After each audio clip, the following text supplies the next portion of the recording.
Hello and welcome to the Schola Progenium. Today I'm going to be expanding on the most recent video I did regarding the coming 9th edition and what we can expect as Blood Angels. Now I'm going to put a little bit of a different twist on this video because I've waited just over a week for this to come out because I wanted to have what I was discussing be solidified and essentially confirmed as much as possible by Games Workshop. I didn't just want to sort of jump off the deep end, so to speak. And I've looked at sort of what's being proposed by Games Workshop and the changes to 9th edition. And I have sort of two very different perspectives on this. One as a war gamer in general, and one as a Blood Angels player. So what I thought I'd do is just discuss what I see in all of the mix of things that have come out are the sort of standout changes for me, the things that really jump out at me as something that I would discuss or think about. And sort of how I see this as a war gamer in general, but also what this means for the Blood Angels as a faction in 40k in 9th edition going forward, and sort of my knowledge of other factions, because I think I've got about 6 armies. My brother's got set about the same. Between my gaming group, I get a decent, relatively decent first-hand experience with most factions. So in the great context of Blood Angels, how I see it going forward in 9th edition, what my predictions would be from what we know so far, sort of what are Blood Angels looking at in 9th edition. And I think overall for Blood Angels, it could well be seen as a positive, some positive changes, but there are some caveats to that.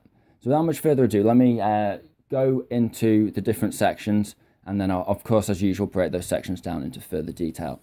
So the first big change, and it's something I've already discussed, but we've had a lot more light cast on it and sort of confirmation, is the change in CP and the way CP is going to be awarded to players based on the scale of the game.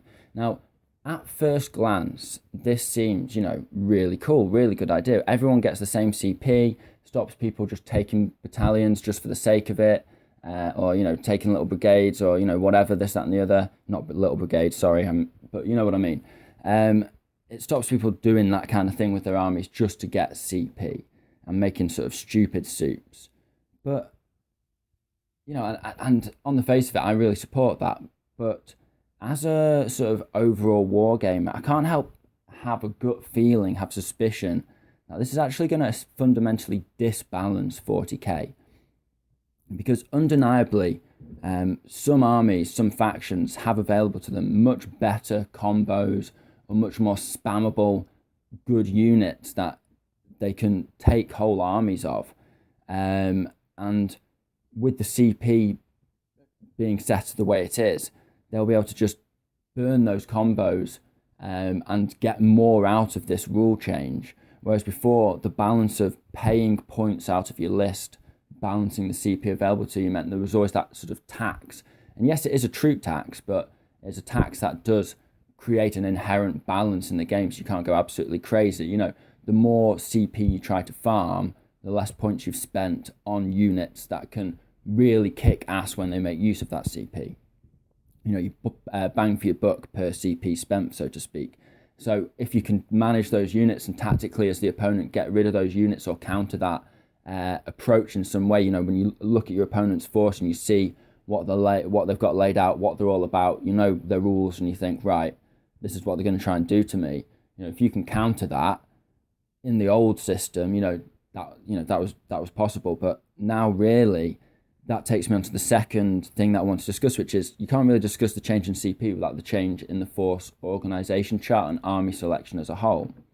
Now, sort of what it's led me on to is this idea that people have already worked out that it's cheaper to not take any troops, to just avoid troop tax altogether, and to just potentially make your main detachment not a battalion, because you could just put your warlord in a non-battalion detachment that doesn't have any troop requirements, and then spend no points on troops. And with 2 vanguard detachments of 4 slots of elites each, so 8 elite slots, on some armies that is, most armies would be able to fit in, apart from like horde armies. But any moderate to elite army is going to be able to fill those slots very easily and just start with just a couple of less command points. And when they've got the ability to do that, it really, there's GW know about this. They're well aware of this, and they've declared this as their intention. They say, oh, we don't feel, people should be forced to take troops, and we're going to introduce terrain rules and that which will favour troops to keep them viable in the game, but we're not going to force people to take them.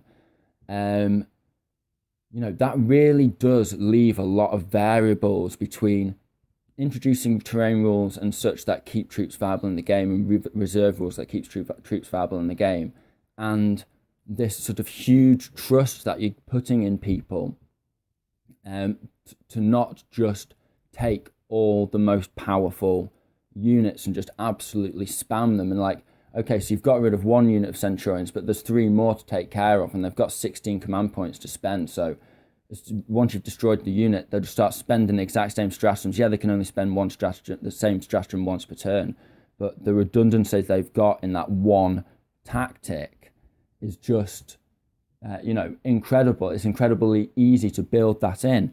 And, it's just so obvious as well. The system has been broken before it's even been played. And, you could argue, well, what's the problem with that? People can, take what they want. And, if everyone can do that, everyone can just focus on the aspects of their armies that they enjoy the most and just really focus down on those and that kind of thing. Well, there's a couple of issues to that to do with the troops aspect, and there's a third issue to that to do with gaming as a whole. And I know this is sound like a rant, but I will switch into Blood Angels mode in a second and tell you how awesome this is going to be for Blood Angels, and how, in my eyes, my first ideas as my creative juices are flowing and the cogs are whirring in my brain, how we can abuse this ourselves, so to speak. I will get onto that in a sec. But I'm just discussing as a sort of observer and as a war gamer how I see the game system changing. So just bear with me, because I don't want this to turn into a rant, and I don't want you to take it as a rant. But the first sort of issue I take with this sort of acknowledgement that troops don't have to be that important is that, and you can just focus on the bits that you like in your army and your force. Yeah, that's great, really nice on the surface, just like the CP is really nice on the surface.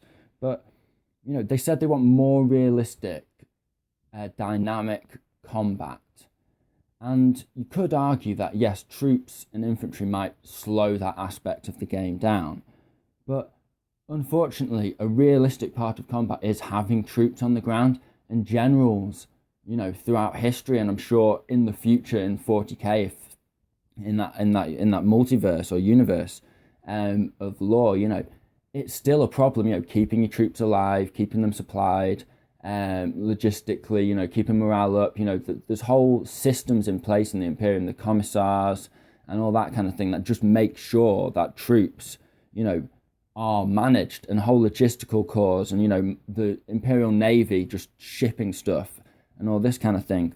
And the other thing is that the materials of war are not unlimited. The Imperium, and it's got countless souls, and probably enough last rifles to give every single person 3 last rifles over, so that wouldn't be a problem. And there's loads of Space Marine chapters, and all these super soldiers and all this kind of thing, and the universe and the lore expands every year, and that's great. It's great to be a part of. It's one of the reasons why we all love 40k so much. But undeniably, they do try and add. It's not just crazy land. They do try and. One of the things that's enjoyable is you can really get your teeth into it. It's grimdark, but it's believable that things are the way they are. Part of that is, not all Imperial Guard tanks have the best turrets. Not all Imperial Guard tanks have like plasma, and mega weapons that can blow stuff up. The Imperium doesn't fight exclusively with Titans and doesn't have any Space Marines or Imperial Guard. They don't exclusively fight with Space Marines and no anything else. They use other things because, they're trying to massively manage an entire galaxy. And this is the same for any of their opponents as well, whether you're an Orc, whether you're a Necron or anything like that. You are limited by sort of some level of realism in the universe. And I know 40k can be batshit crazy, if you'll excuse my language at some times, but as I said, it is grounded in realism to the point where you can get your teeth into it and enjoy the lore and accept the lore in your brain as reasonable. And, the reason why the Tau Empire even exists on any level is the fact that just as they're about to ever get crushed in any law, and I have a Tau army, I love my Tau, but I can't deny that the Tau could be crushed if the Imperium had the opportunity to just totally focus on them as an opponent for, several years. And, even if it took 100 years, that's nothing in the eyes of the Imperium. They've fought sieges for that long. And they could grind over the Tau and wipe them out. But logistically, in terms of the material element of combat, they can't do that. They don't even have enough infantry to just swamp them in infantry with las rifles and just wipe the Tau Empire out with just waves of infantry with las rifles, because they haven't got the ships to ship that many infantry to do that. It's just not right. And just removing troops from an infantry as like a viable, or sort of gesturing the removal of support and encouraging people to just ignore that aspect, is basically making the game not too easy for people, but you're just giving in. Yes, it's difficult to manage troops. Yes, troops are hard to keep alive, but they do bring big benefits. They do help you score points and objectives and that kind of thing. And watering that down to the point where it just doesn't matter anymore. Are you even playing a war game? Or are you just, collecting these fancy snazzy models and painting them up and then moving them around on the map with a few dice and your mates, and it's just who even cares who wins, because it's just fun and no game has any sort of memory or meaning. Because ultimately people are buying armies and investing and painting them, so if people buy several units of the same, they're going to use those.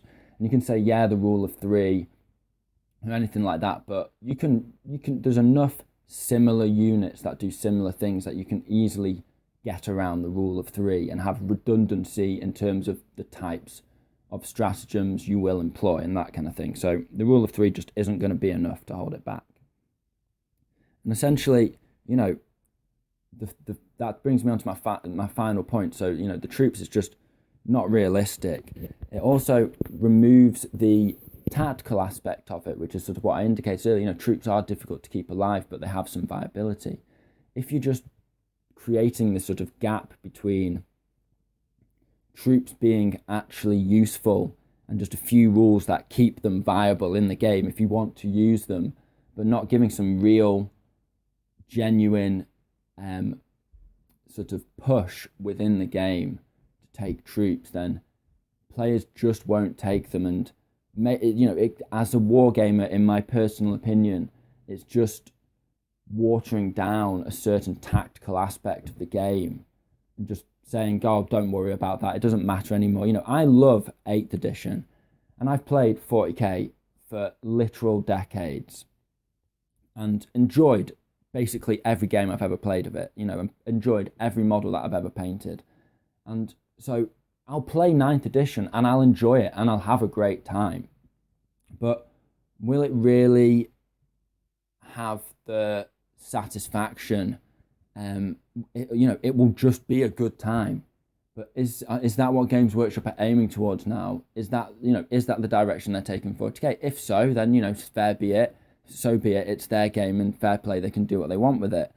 But is this where we're going with 40k? It's just a fun, good time, and you don't really need to think too hard about the tactics or think too hard about the gameplay, because we're just having a bit of fun here. And even on a tactical level, if you really want to work out who's the best, then you can play balanced tournaments as best as possible. But whatever, everything's balanced, so who cares?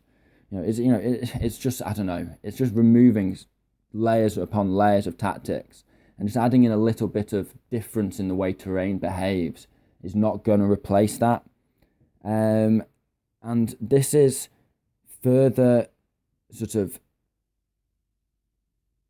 exemplified and sort of concentrated, this effect, by the change in terrain and the declared change in the table sizes and the fact that tables will be smaller now.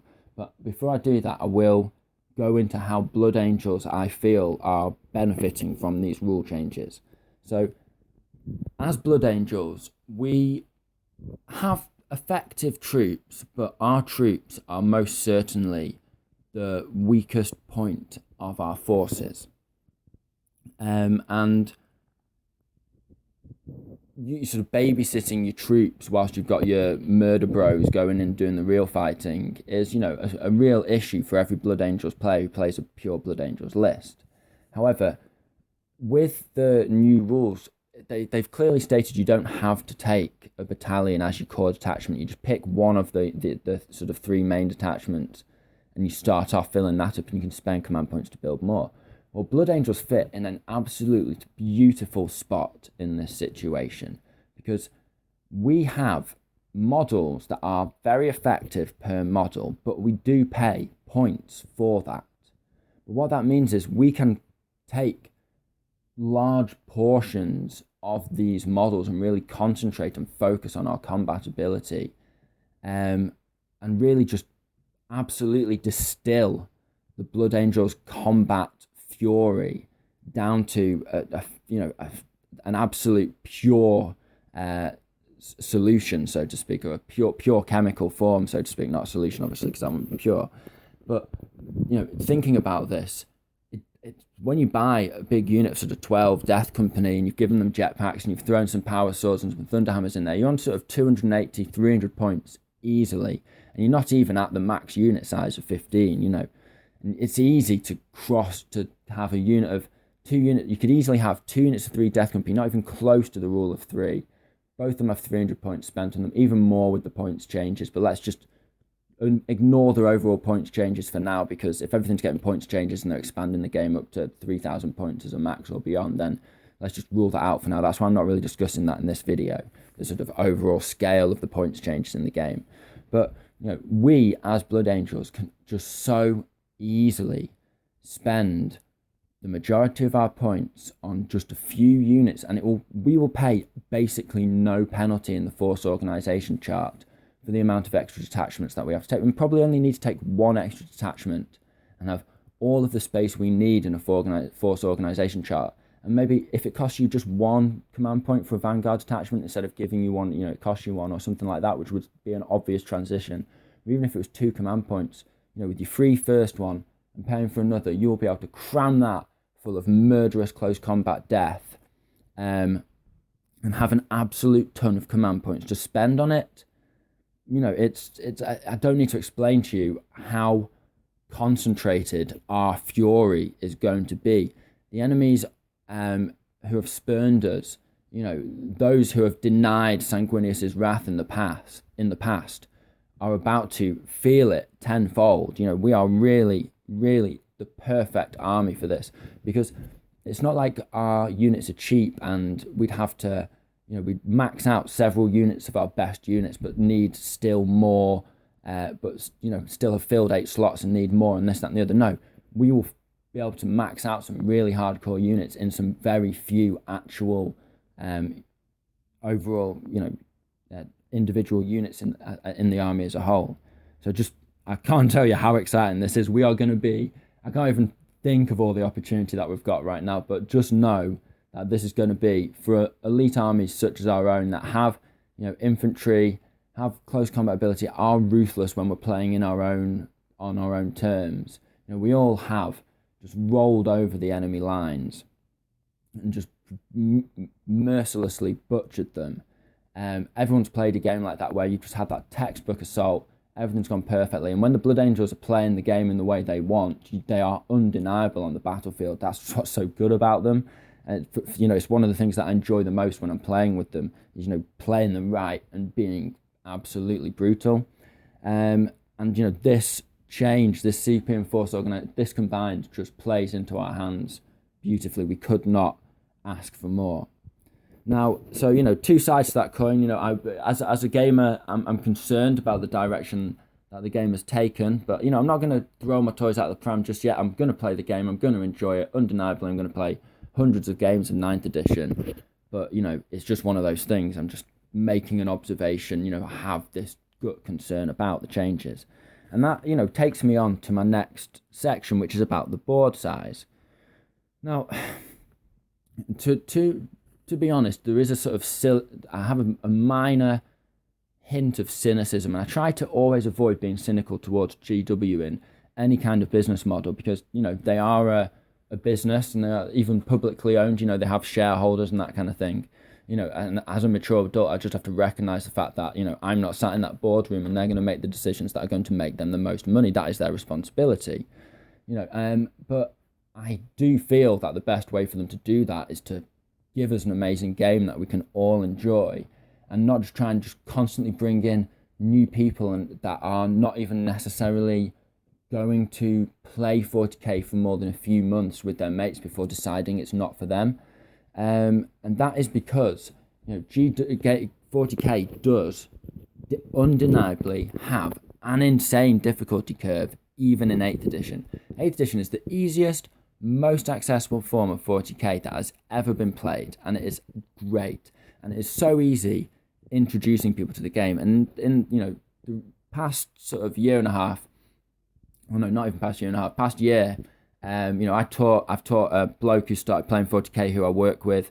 He started getting back into it from when he was a teenager. Started buying new armies up, and we've played a few games, and I've been teaching them, showing them ropes and that kind of thing. But undeniably, there is a huge difficulty curve. He's an intelligent adult who can read the rules and really grasp exactly what's going on. He's got the ability to comprehend truly what the rules are trying to tell him and that kind of thing.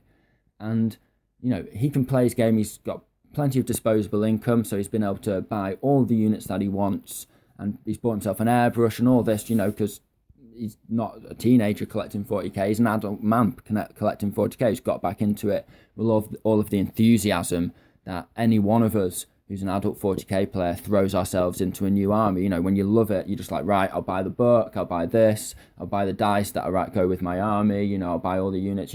That's what we do.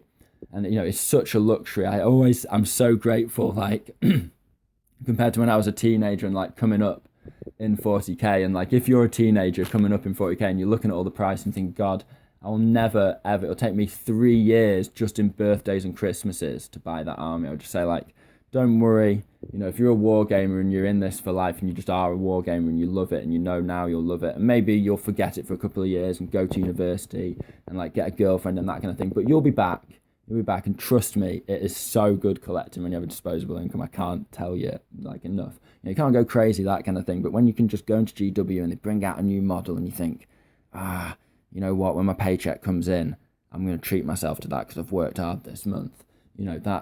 It's great. But I'm getting sidetracked. But, the joy of collecting 40k, I'm not going to give it up. I'm not throwing my toys out of the pram. I'm in 9th edition. I'm looking forward to playing it and finding out how it works and developing new tactics and making loads of videos about new tactics for you guys. Can't wait for all of that. So it's going to be good. But the caveat, they are again removing the sort of any depth of tactical sort of value to the game, because in reducing the board size, what they're doing is reducing the amount of time it takes for you to get into the fight and for the action to kick off, which is potentially a good idea. But we've already had this in 8th, and one of the great problems of 7th was the Death Star. And throughout 7th, I played a lot of tournaments. And, it was, and to be fair, 6th as well. And 6th was great, but 7th was a fucking grind, excuse my language. Because, like, Death Stars, you just, like, basically, you would have people on top tables of Caledonia Uprising or whatever in the sort of the later days of 7th edition with 2 like massive formations, blah blah blah, whatever, Elder Wraith Knight spam or whatever, who cares now, it's all in the past. But they would almost, I've known of literally high level competitive players rolling off the dice and shaking hands because the loser of the going first, because this is the time when you roll the dice to see who went first, would just know, right, there's no way I can win here. And with 8th edition, they managed to capture really well that straight into the action, let's get fighting ability, but without it being too heavily swung with the first player going to definitely win. And obviously, if you play against knights and you haven't got an army that's really suited for knights, and you're not really experienced against knights, you may well have experienced that experience in the modern age of rolling the dice, losing, or rolling off, deploying, knowing that you're going second and being like, right, okay, I've basically lost this game. It's still present, but it's not an epidemic that's ruined 8th edition. 8th edition, by and large, has been a really, really, really fun edition. But by bringing people even closer, you've just really brought people into the combat straight away. With bolters that can now fire 30 plus inches, and like all the heavy weapons and all this, that, and the other firing 30 inches, 36 inches. And no tanks obviously going to be more viable, and tank mounted weapons obviously like 36, 48, 72, all kinds of inches, all the inches they've got. And because of this, the game really is going to be a case of, right, we start and we just start blasting the shit out of each other straight away from the first dice roll, which you could argue is great fun. But remember, 40k, is related to and comes from the same lineage as Warhammer Fantasy Battles. And 40k and Warhammer Fantasy Battles, for earlier editions, for the majority of earlier editions, the first and second turns even, not many models would get killed. You couldn't run back then. Elder had Fleet of Foot, so they could run. That was like their special ability, where they could run in the shooting phase instead of shooting. But now, you've got, your everyday soldier from every faction being able to run and still shoot with an assault weapon at -1. The gap just closes that much quicker. There's no real... The already deploying and then repositioning your forces to throw off a less experienced opponent is gone. That tactic's long dead and buried. But now we're at the point where deployment is almost going to be just sling your troops down in, and I can almost sense it with the cover rules coming. Of different levels of cover, so you'll put your best troops in the better cover and hide these troops in this obscuring cover until the last moment and that kind of thing. And there'll be tactics, but they'll be so, it's just shallow, isn't it? It's just shallow. There's no maneuvers, there's no maneuvering your units, having a little flanking section of 2 chimeras with veterans off on the side if you're a guard player. If you're a Tau player, having your ghost kill with a unit of stealth suits off in one corner. If everyone can shoot everyone from anywhere on the board turn 1, it's just that whole side of the game is just gone. It's just gone. It sucks that, because I enjoy that. And that's just personal opinion. That's me as a wargamer, but I will miss that aspect of 40k. And if, with the reduced board sizes, the range of weapons, the fact that everyone can just run around wherever they want all the time and move vast distances, guard infantry ordering themselves and moving like 22 inches in a turn, sprinting like, the tactical maneuvering it's been great in 8th edition. The late game tactical maneuvering, and one of the big parts of winning with Blood Angels when you're playing sort of by the book rules is, being able to re-maneuver after the fight's over, drawing your enemy into an area of combat, crushing them, and then using your fast units and last units to reposition and take the battlefield, take the areas of control that matters, and win the game. That's a really good tactic. And I just hope that sort of late game tactic isn't lost in the rule changes, because that's really sort of something that I enjoy. And it's just, as I said, it's just a gut concern. I'm just talking about my honest opinions as a wargamer. Now, sort of a cynical twist I might say to this is, and this is not something that I really worry about, because as I said, they can do whatever they want with their business. But the cynical twist that I mentioned earlier is the fact that the board size is obviously because GW sell these slightly smaller boards, and from their perspective, they've made money hand over fist over the last 3 years. They've been really, really successful. 8th edition's been great, but there are a lot of satellite companies that make money off the existence of 40k. Battle map companies, terrain companies, and that kind of thing. Now, it's impossible for them to stop you from buying terrain, because so many game systems use 28mm. So it's just, not something that they can ever control the market on whatsoever, unless they change their scale to be like 58mm scale. But that's not going to happen. I mean, they kind of have with all these big models, but you know what I mean. But what they can do is they can sell. You've got a big enough giant in the market that they can sell boards, and most people, if they say, right, regardless of the fact that almost universally accepted in war games is 6x4 is like quite small, and historical war games will go much bigger than that, and 6x4 is like their manageable size for a board. Regardless of all of that, regardless of like loads of games using that format of a 6x4 board, regardless of loads of people owning 6x4 boards, me and basically all of my friends have our own gaming boards in our houses that we can either fold out or permanently set up in a room or something like that, depending on the person. And, regardless of all of that, what they're going to do is they're going to try and corner the market going forward, sell the boards at this size because they're big enough that, the gaming systems as a whole will just, people will just buy their board and use their board for whatever other gaming skirmish systems they want to play, depending on whatever. So it's a good way of them making sure that they make money on their boards, because at the moment a lot of people, why I would never buy a Games Workshop mat because I want a 6 foot by 4 foot mat, and that's not what Games Workshop sell. They sell these cardboard fold out things that aren't that big, and that's not good enough for me as a player.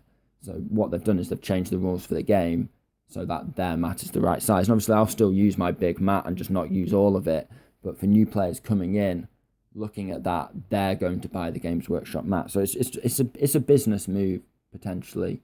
That could be a cynical look you could take, but not necessarily my viewpoint. It's just a thought. It occurred to me, and I thought I'd share that with you guys. But I think more so, it's more about them just wanting to speed up the game, make it more accessible, make it like right from the get go. Combat's on, and I think to focus on that, expand on that point, and why I think it is that way. It's because I am sort of an older war gamer, but I am well aware of the fact that younger players are coming in, the younger generation come in, and when they're learning the game and they're sat there, and they're sat in the Games Workshop shop, and the dude's there with them, and the mum and dad, or one of them parents has brought them in, or one of their friends, older brothers, sisters, whatever's brought them in to sort of introduce them to a game of Warhammer in the shop, as happens to a lot of people. The first turn when the two sort of little units, maybe 200 or 300 points that you've got in your intro game are out there, they're not really going to do that much because they're kind of far away from each other. And, the kid's going to be sat there like losing interest. And I'm not just saying like, oh, kids these days, they don't have the attention spans, that kind of thing. I can talk from a point of professionalism. Now, I don't, I'm not really that, it's not really about me to sort of, I'm here to share Warhammer videos and not share my life story with you guys. But I'll just happily admit that my profession is that I am a science teacher in high school. I teach chemistry and physics and a bit of biology as well. And the school that I work has a wargaming club, and I don't actually run the wargaming club. Another teacher runs that. But, I pop in from time to time and see what's going on, see the armies that the kids are doing, and, chat, they show me what they've been painting and that kind of thing. And they're having a great time in that. But they play in such a more simple tactical format in their minds. And it makes me look back and think, when I was younger, I didn't really get what could be done with the rules of 40k. Like, the rules of 40k, aren't restrictive. They are permissive. They allow you, if you understand the rules properly, and any tournament player will know, if you just know the rules inside and out, you can just pull off stuff and just run rings around your opponents. And, these kids just aren't operating at that level yet because, they're just kids, and that's absolutely fine. And if you're a teenager out there and you're like developing your tactics and learning and coming up, then, I absolutely support you and that kind of thing. That's, brilliant, wonderful. We need the new generation coming up. I want Games Workshops to still be making new models when I'm in my old age and I'm retired and I'm painting models and that kind of thing. So I want people to be buying stuff, and I want more and more people to be playing. I love the fact that 8th edition has expanded 40k so much, but as it's expanded, it has gone from a pastime which appealed to people who liked rules and nuance and complicated lists and tables, old school war gamers who play D&D and that kind of thing, I'm GM a D&D session once a week. I like my rules and my tables and my lists and my dice. Maybe that's just my opinion and that's fine, but maybe for 40k, it's just a fun game with lore that I love and models that I enjoy painting and models that I enjoy using on the battlefield and watching my Space Marines crush face and that kind of thing. Love watching my Smash Captain curb stomp people and all of that, and I'll get that enjoyment out of it. That's kind of what I'm feeling, and my gut feeling may be the case, but who knows? I'm really looking forward to developing, as I said, loads of tactics and finding out what, exploring 9th edition and then sharing what I discover with you guys. Because I love to, share tactical videos based on real experience from battles. But to just sort of expand on that final point about sort of the disparity, a lot of my listeners will look back when I say this and think of their first tournament. You've been collecting your Blood Angel, you've been collecting your army if you're not a Blood Angel or whatever.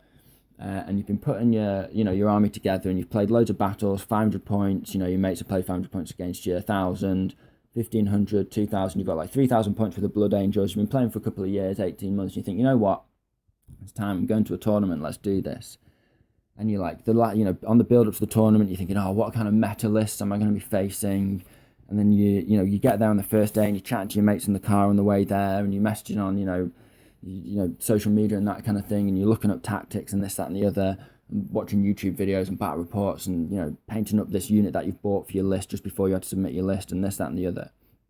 And all of this mental process that you go through at the tournament, like when you're just shitting yourself up before the first tournament, and then you get there and you stand across a guy and you shake his hand, and he's like, "Oh, you're right, mate. How's it going? Do you want a beer?" And you're like, "Oh, yeah, sweet, that'd be great." And you instantly relax and realise that you're here to play a game. And you look at the guy's army, and you see, and you might still be tense, obviously, because, tournaments can be tense. I get tense in the first game of the tournament. You see, occasionally, but you see this army, and you think, oh my God, it's not 4 knights. It's just an army. It's a 40k army. I recognise these units. I know what these units do. I've played practice games. I know what I'm doing. I'm going to be fine. And then you get your ass absolutely handed to you, and this guy steamrolls you and walks all over you and tables you in 3-4 turns. At best, you cling on for 4 turns, maybe 5, maybe you don't get tabled, you play it for 5 turns, shake on it, and he's wrecked you in points, and you just absolutely steamrolled. And you're like, oh, right, okay. And you get chatting to this guy because, it's been a good game or whatever, and you just come to realise that this guy just really knows what he's doing. And most people, when they play a tournament, that is like a learning experience for them, and they... if you're the first player in your group of friends to go to a tournament, maybe 2 of you out of the 6 people you play 40k regularly with go off to a tournament, you come back and you start wrecking everyone. You're like instantly leveled up. You are so much better as a player because you've the experience you gain in like those 5 or games or how many games over a weekend that you play. You just learn so much because you matched up with players who maybe have been playing 20 years or this, that, and the other, or maybe they play multiple game systems. Maybe they're like a champion, national champion, or on the team tournament for like a totally different game system. And 40k is just something that they enjoy and play casually, but they can still wreck your face with their Dark Angels that they've been using for 15 years and they've not got a Primaris in sight. It happens, but to go full circle with this idea of like watering down the tactics and just watering down that difficulty curve so that new players just don't get absolutely dicked on by older players. And if you're teaching someone 40k and you're an experienced player, that you have to build your list to not just wreck them and give them a chance and that kind of thing. And at any moment you could just literally drop a list and roll over them in 2 turns if you wanted to, but you don't, because you're bringing them up in the game and you're teaching them the ways and you teach them the tricks, and when they don't do something that they could to wreck one of your units, you say, you should look at that stratagem, that's 2 command points and that'll like wipe out my unit in one go. And they're like, oh yeah, cheers man, and then they remember that's teaching somebody, right? And it kind of makes the journey as a 40k player less meaningful, because we all go through this journey and then we all get wrecked, and we all have people who help us win, and we all have people, we all have these people who we've met in our wargaming time. It's a wargaming community, but you should, in a community, have those sort of people who are the respected veterans, if that makes sense. I don't know, maybe it's just me being old fashioned, but I just like that aspect, the fact that, as players get better with their armies, and like you see people get better, and like you'll play someone at a tournament one year and then you'll play them the next year and they just absolutely wreck you, and you're like, whoa, wow, that's amazing. Do you know what I mean? Like you've really done well, kind of thing. And like you'll play against someone like when you're first coming up, and like one of these like comes to mind. Like there was this guy, like great lad, who used to really help me out with my Blood Angels. He actually sold me like a few Blood Angel like tanks, Bile Predators and that back in like 5th edition, when I was sort of like just trying to round out my tank army. And he was a passionate Blood Angels player, I was a passionate Blood Angels player, and he like taught me loads of tactics and that kind of thing, when I was getting into the competitive scene. And then last year at the Warlords Trios tournament, which is just a chill, casual tournament in the north of England, but it's got some good players there.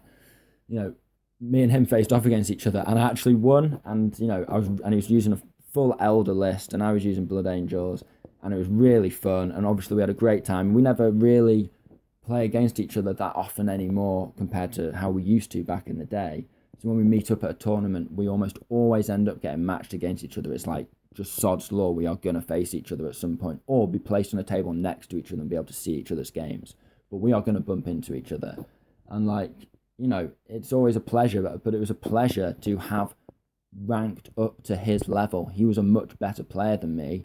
And now we are, can face each other at a tournament, and it's anyone's game. And that is a pleasure for me to sit back and say, it's taken me years to get there, but I'm there, and to just make it so you can just have 3 units of your favourite of this, and 3 units of your favourite of that, and 3 units of favourite of that, and all of those units use the best stratagems exclusively in your book. So you're just going to burn 16 command points on, redundancy of the 3 units, and just do the same tactics 6 turns in a row. And just be like, oh, these guys destroy that unit, and then these guys destroy, and just do that again and again, rinse and repeat, and just remove any tactical nuance. It's just like, do you know what I mean? You get the picture at this point. It's just a bit, is it a bit watered down too far? It was all I would say. And I think the caveat of this is that we don't need to actually worry about this, because Games Workshop, they will balance the game and errata it and that kind of thing. But I'm kind of just sick of erratas. Like, I would kind of just, a part of me, although I love it when things are rebalanced, because, you hate. It used to be really annoying when an edition was out and the edition had one aspect of it that you disagreed with, and you just stuck with it for 4 years or something like that. But, so the errata is great, but there's a difference between doing a few tweaks and just putting out a game system in what is essentially like a beta release for a video game, and then just editing and errataing stuff like 3 weeks later and that kind of thing, and just changing stuff over the course of a couple of years. Like, yes, I'm in support of tweaks. Yes, I'm in support of like making good sense changes. But I didn't used to buy the books that often, but I quite like buying the books now. I quite like the artwork, and I quite like just even armies that I'm just like starting to casually collect. The first thing I'll buy now is the book and have a read through it, and get my ideas going for the lore of my and the headcanon of my army. But I'm getting a bit sick of the rules not actually being accurately printed in those books, and I'm just going to say it just gets on my nerves. I open up the book and something's not right. And when you go to a tournament, and you get caught out by something because maybe, you play against an army semi-regularly, but your mate doesn't keep on top of that, his errata necessarily, and like something's been tweaked that allows him to do something better with his army, or some change or whatever, who knows. And then you come across someone at a tournament, and they just go, oh no, that's been changed, and they show you it, and you're like, oh, for fuck's sake, excuse my language, but you're just like, right, yeah, fair enough, yes, do you know what I mean? Like, and you thought you knew the rules, and you look like an idiot for saying, no, that's not the way the rules are, because no one likes to be a rules lawyer. Everyone just likes to get along and just play the game and, have fun at a tournament. I'd rather get best sportsman than actual first place in a tournament by a long way. I'm there for best Blood Angels general. I just want to get the most points for anyone who's brought Blood Angels. That's all I want out of a tournament. But it's just bloody annoying when the rules just keep changing all the time, every week. I'm just going to say that right now. It just gets on my nerves. I've been used to edition changes and buying new codexes, I'm not bothered about that. Just accept it. You've got to invest to have fun. You've got to spend money on your hobby if you want to enjoy it. But it's just getting on my nerves. I've just had to have that little bit of a rant, so I apologise for that. So, ultimately, let me say that as sort of, that's my sort of rant over from this whole like watering down, changing of the whole aspect of 40k rant over as a gamer. So now take off my sort of old man grumbling hat, take out my monocle, put my pipe down, and I'll put on my Blood Angels Astartes golden helmet.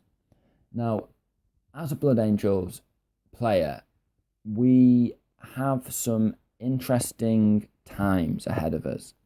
And sort of the three things that are going to sort of combine together and coalesce as the main features of what are going to affect us in my mind, not including list building, but including actual gameplay on the tabletop, which is what the second part of the video is about, in case you haven't already picked it up, of course,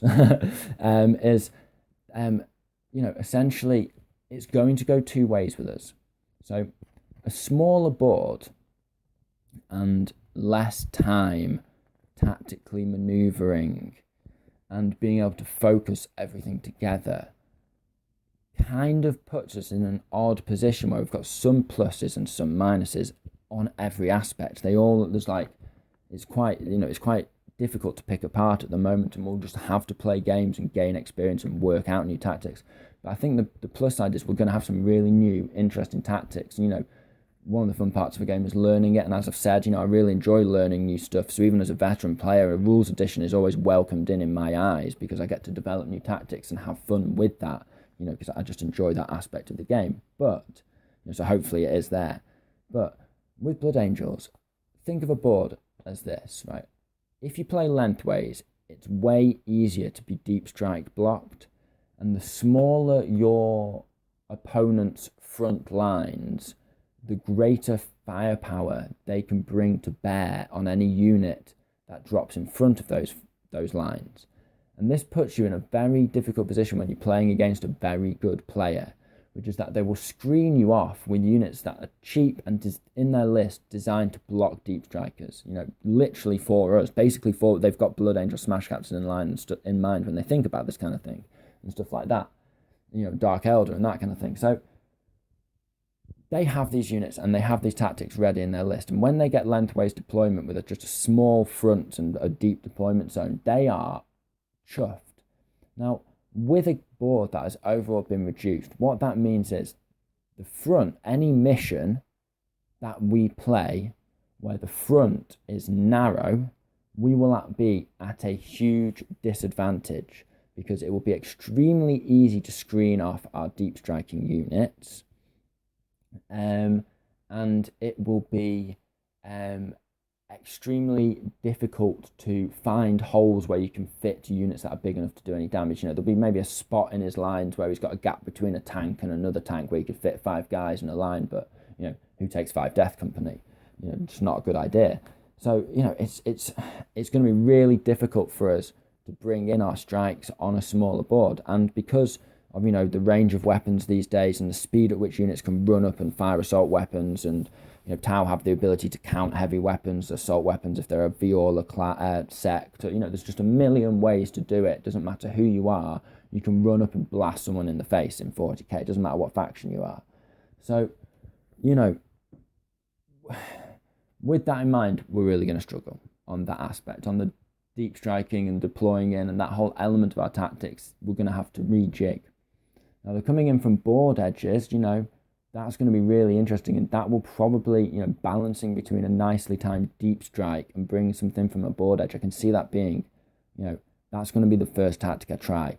I'm going to pick a unit that I can both march something in from the edge of the board and something on the other side of them, deep strike in, and sandwich them. And I think, the best way to probably overcome deep striking just in front of a reduced enemy front line where they can just bring all their firepower and focus on you, and just run men up into that wherever you are, because there's not that much, they don't have to run sideways very far, they only have to run towards you, and they're fast. That's sort of the point I'm trying to make if it wasn't already clear. So, it's really easy for them to reposition to then shoot anyone who drops in front of their lines.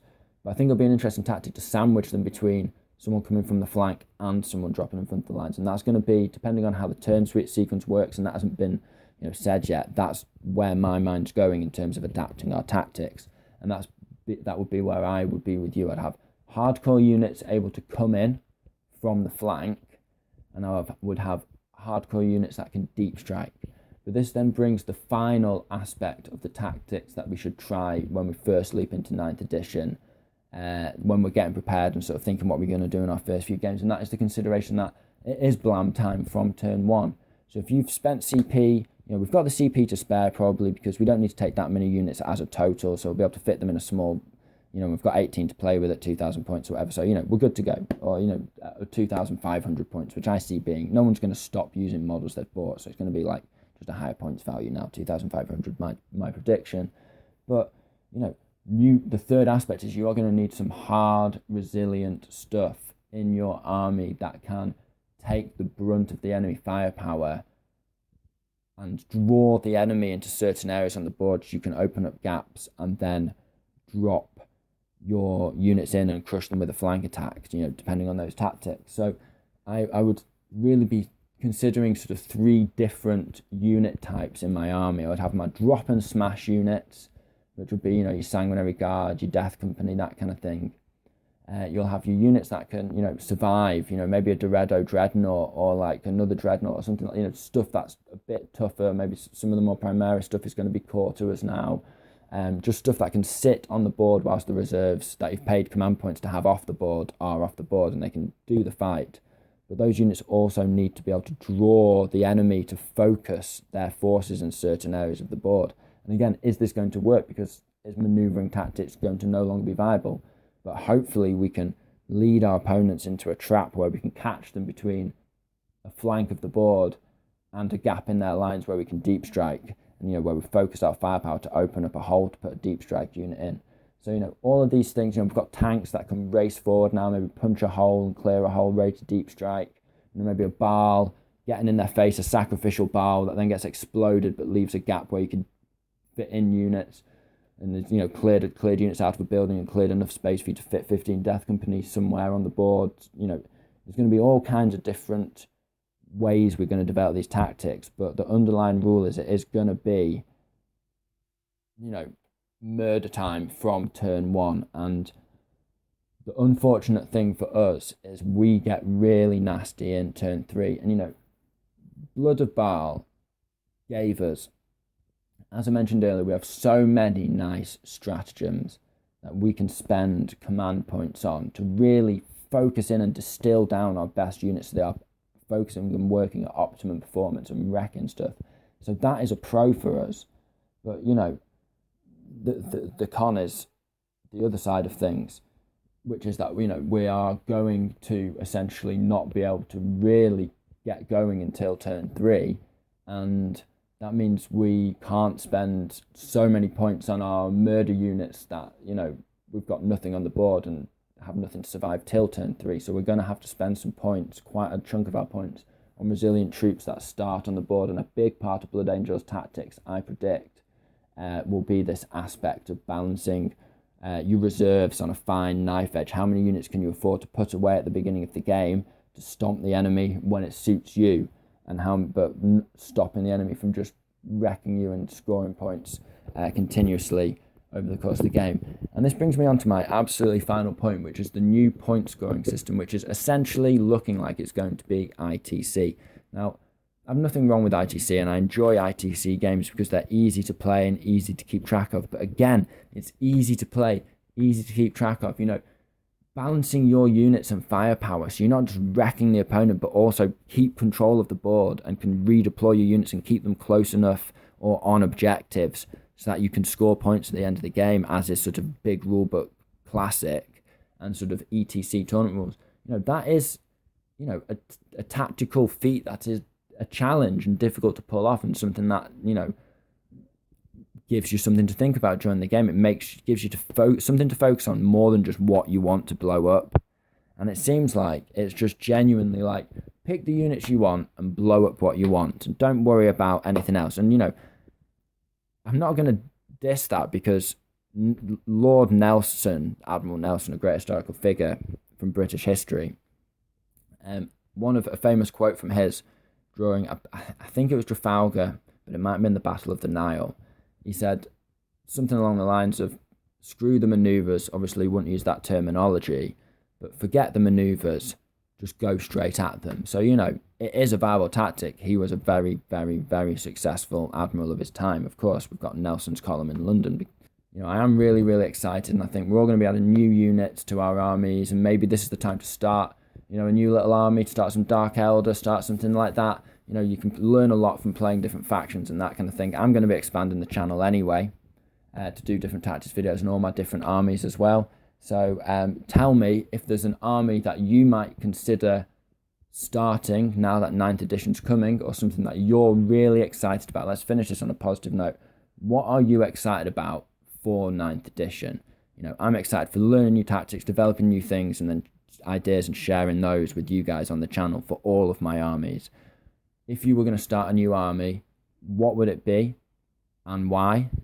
Let's get the discussion going in the comments below. The comments have been going I'm really pleased, because I need to reply after I finish this video, and when I post this video I'll reply to all the comments that are up. But, you know, really pleased with the conversation that's going on at the moment. Absolutely love it. So keep that up, guys, and just let me know what you're thinking and what kind of tactics for what units you're interested in and what armies you're interested in, and I'll try and share what I know and what I've learned about that stuff. You know, let me know. So I hope this hasn't come across as a rant. You know, I hope I've struck a fair balance between you know, my usual trying to be entertaining with, you know, factual information as I see it in my experience. You know, I'm just trying to share my experience and my viewpoints with you guys, honestly. So if you disagree with me, you know, and you've got a, you know, and you want to politely counter anything that I've said today, then please do. Again, contribute to the discussion, because, you know, it's all valuable information. As we say, this is the Schola Progenium, so we're all here to learn. So yeah, I won't go on any longer because I've almost hit an hour and I've been talking and talking and talking. But yeah, as usual, I hope you found this interesting, guys. I hope you found it exciting. Thank you very much for your time. This has been the Schola Progenium. Goodbye.